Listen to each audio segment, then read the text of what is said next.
தேவையில்லாமல் அவங்க வேற டென்ஷன் ஆவாங்க. அதனால தான் நான் அமைதியாக இருந்தேன்.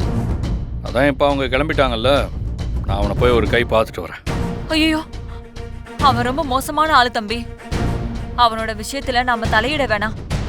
நாம கொஞ்சம் ஒதுங்கியே இருப்போம். என்னம்மா பேசுற நீ? அவன் நம்ம வீட்டுக்குள்ள புகுந்து அசிங்கமா நடந்துக்கிறான். ஒதுங்கி இருக்க சொல்ற? இது ரொம்ப தப்புமா. அவனை உண்டல்லன்னு ஆக்கியே தீரணும். பரமா, நம்ம பயந்து ஒதுங்கதான் அவன் தலைக்கு மேல ஏறான். அவனை 2 தட்டு தட்டி போலீஸ் ஸ்டேஷன் இழுத்துட்டு வா பரமா. நான் அவன் மேல கம்ப்ளைண்ட் கொடுக்கறேன். நான் இங்க இருந்து அப்படியே போலீஸ் ஸ்டேஷனுக்கு வந்துடுறேன். நீ அவனை அடிச்சு துவைச்சு அங்க இழுத்துட்டு வா. அவனை இன்னைக்கு லாக்அப்ல உட்கார வைக்காம விடக்கூடாது பரமா.